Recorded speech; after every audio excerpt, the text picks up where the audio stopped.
Nah itu dikasihkan obat luar untuk disemprotkan ke mulut sama kukunya. Kalau disuntik itu buat apa biasanya, Pak? Penambah nafsu makan. Iya, selain nafsu makan itu juga bisa menambah kekebalan tubuh saat mengalami sakit itu.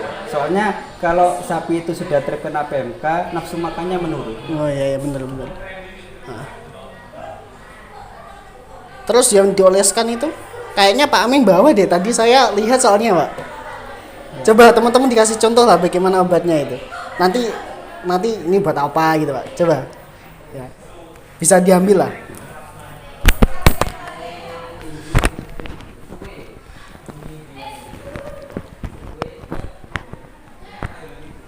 Ya ini adalah salah satu guru SMK yang punya prestasi lah. Beliau ini Pak Amin ini sebenarnya punya obat herbal banyak sekali.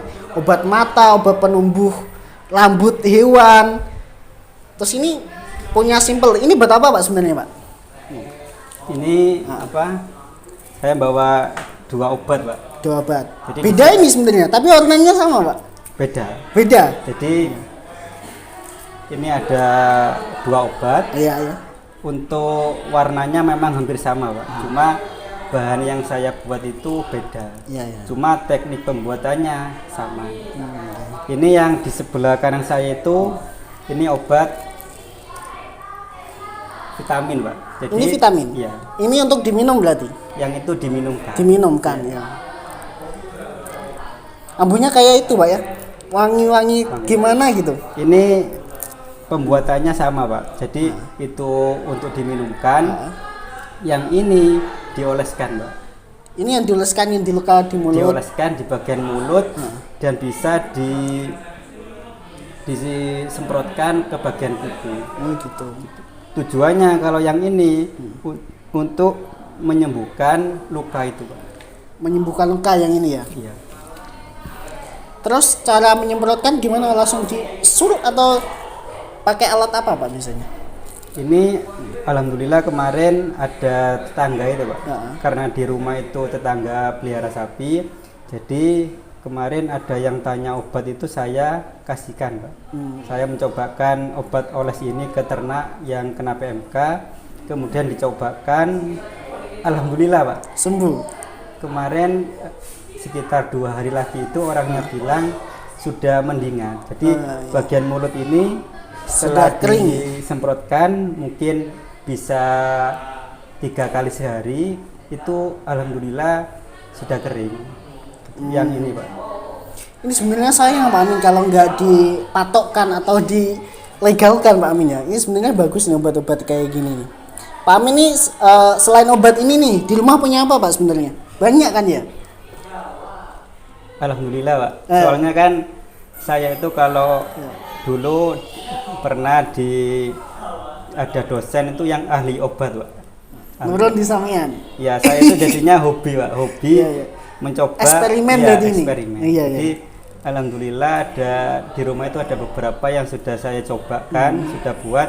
Cuma yang saya sudah cobakan ke ternak itu dan alhamdulillah ada beberapa orang yang sudah mencoba itu ada 4. Semua total ada 9 obat itu ya? Cuma yang sudah tercobakan ke orang, sudah dipraktekkan itu ada 4. Oh gitu. Yang termasuk 2 ini. Ya. Oh ya. Ini kalau boleh tahu nih, Pak, bahan pokoknya ini apa kok bisa warnanya kayak gini? Kalau bahannya itu ini kan semuanya probiotik, Pak. Jadi semuanya itu saya buat alami, Pak, tanpa zat kimia. Ya. Iya. Dan pembuatannya saya gunakan atau saya buat dengan proses fermentasi. Makanya baunya agak sedap-sedap gimana gitu ya. Jadi ini kalau yang ini sudah saya simpan insya Allah itu sekitar 1 bulanan. Berarti punya stok banyak di rumah. Ya. Ini dulu saya sempat diajak dosen itu buat, Pak. Jadi langsung dikasih tahu secara langsung waktu kuliah. sampai sekarang masih ingat. Alhamdulillah. Luar biasa. Ini kalau segini Pak, banyak ini biasanya kan obat cuma segini. Ini kalau segini ini harganya berapa Pak? Kalau yang sekarang itu ya Pak, Iya. kalau yang biasanya ada orang tanya itu, saya jual satu paket gini Pak. Oh, satu paket ini. Iya. Iya. Jadi yang ini untuk diminumkan, mungkin ini bisa 2 kali sehari Pak, pagi sama sore. Kalau minumnya semua langsung atau ada takarannya Pak? Ada takarannya. Berapa biasanya? Biasanya untuk 100 mili ini ya Pak, 100 mili. 100 mili obat ini nanti diencerkan kurang lebih 1 liter air. Oh, 1 liter. 1 mili buat 1 liter. Iya. 1 mili Pak. 100 mili. 100 mili buat 100 1 liter. mili buat 1 liter. Oh iya. Jadi nanti diminumkan. Oh iya. Kalau ini, Kalau yang dioleskan ini, yang penting cukup. ya ini langsung nggak usah dicampur air lagi Pak. Oh, iya. Jadi kita ngambil secukupnya buat membasuh bagian mulut itu. Kayaknya pakai semprotan itu enak Pak ya. Bisa. Bisa ya. Cuma kalau masih awal biasanya karena sudah banyak lendir ya Pak, kita pakai tangan saja sekalian nanti membersihkan lendir Oh, iya. yang ada di hidungnya. Iya. Ini bisa 3 kali sehari Pak. Terus takarannya ada? Takarannya enggak ada. Yang penting cukup kita ya? membasuhkan gitu. Oh iya ya. Yang Ini kalau namanya obat apa Pak? kalau untuk nama setiap Nah. obatnya tuh masih belum saya Masih buatkan. karena memang eksperimen ya. Sayang Pak sebenarnya kalau jenengan kan sebenarnya punya prestasi lah. Obat-obat itu banyak saya tahu soalnya. Nah, pengawas dari Kenakan juga bilang gitu. Sayang soalnya ini nggak dilegalkan. Coba dilegalkan enak. Nah tapi nggak apa-apa lah buat masih pemula ya. Masih pemula tapi sudah luar biasa kayak gini. Terus Pak pesen Bapak lah biar ternak masyarakat ini aman dan tidak terkena wabah itu bagaimana Pak? Kalau mungkin pesan buat semuanya yang menyaksikan video pada hari ini, yang pertama balik lagi ke kunci awal untuk kita beternak itu, Iya. kita harus pertama itu menyiapkan kandang. Menyiapkan kandang. Di dalam menyiapkan kandang ini kita harus itu Pak, kebersihan itu sangat penting Pak. Jadi kalau di peternakan awal kita mempelajari itu tentang persiapan kandang atau biasanya disebut biosecurity Pak. Biosecurity. Jadi di situ ada pembersihan kandang, baik untuk kandang bagian dalam, luar, dan juga peralatannya. Itu harus bersih. Kemudian untuk mengatasi penyakit PMK ini, kalau bisa misalkan sudah gejala itu ya harus kita segera obati gitu. Harus segera Pak, jangan sampai telat ya. Atau bisa memanggil dokter hewan terdekat Pak yang ada di kota desanya, ya, ya. di desanya sendiri-sendiri. Jadi setelah nanti kita memanggil disuntik, jangan lupa selaku peternak itu harus sangat memperhatikan perkembangan kesehatan sapinya itu Pak. Jadi setelah disuntik setiap hari itu kita harus mengontrol gitu.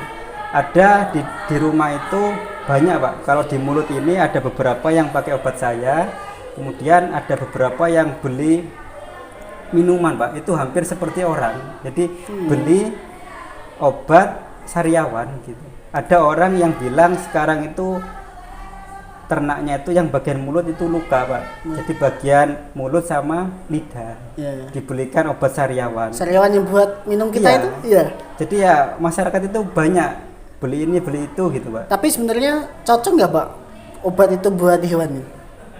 Ya sebenarnya ya gimana gitu Pak, tapi sudah banyak yang menggunakan gitu. Tapi sembuh.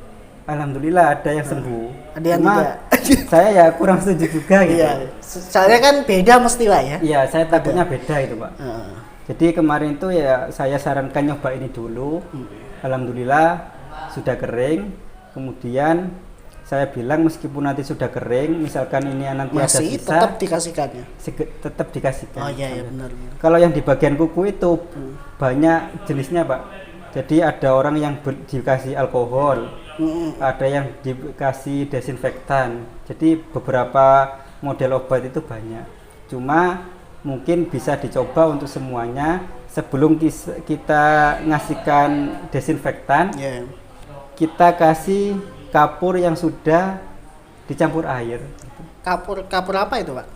Kapur yang buat tulis atau yang biasanya buat campuran ngecat itu, Pak? Buat bangunan itu, Pak. Oh, kapur buat bangunan itu ya? Oh iya. Jadi kapur nanti dikasih air, sudah merendam, rendamannya itu kita oleskan ke bagian kukunya itu. Berarti airnya Kapurnya. nunggu merendam. Ya. Endapannya, Pak. Oh, endapannya. Nah, endapannya kita oleskan di kakinya. Kemudian misalkan sudah dioleskan, nanti sudah putih, kita bisa tambahkan beberapa jenis desinfektan yang ada. Kenapa kok kapur? Karena kalau saya amati, kapur itu nempel di kuku itu awet, Pak. Jadi kita nanti bisa lebih mudah mencegah datangnya lalat dan berkembangnya bakteri yang jelek itu di luka itu. Makanya kapur itu dibuat bangunan biar merekat itu ya.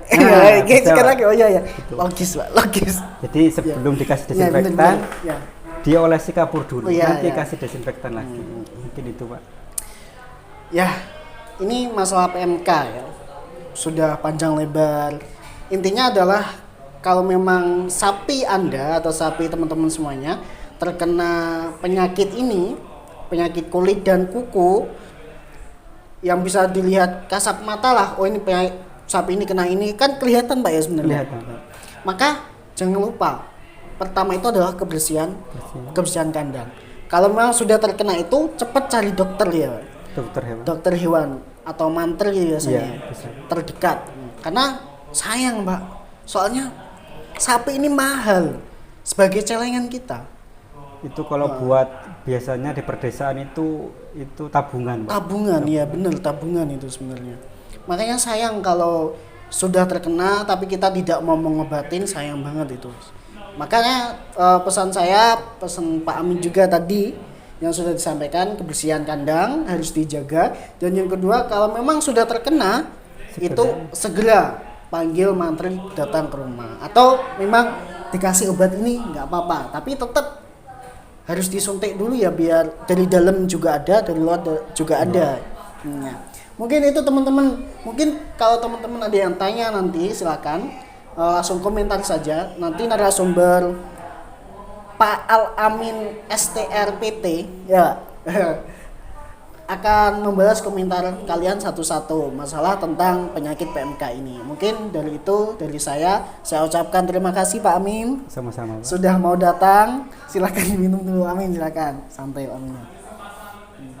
Ini tadi dibuatin itu, Pak Amin. Cewek. Dibuatin cewek.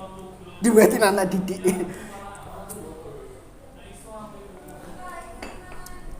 Dibuatin anak SMP tadi. Ditaruh sini. Ya, mungkin sekian dari kami.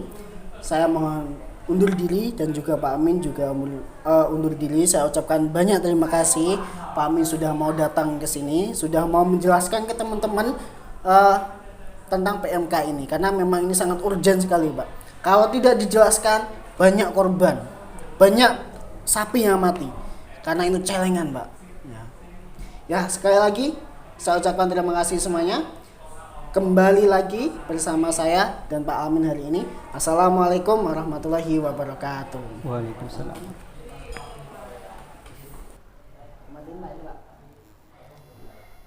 Apa yang panggil kalau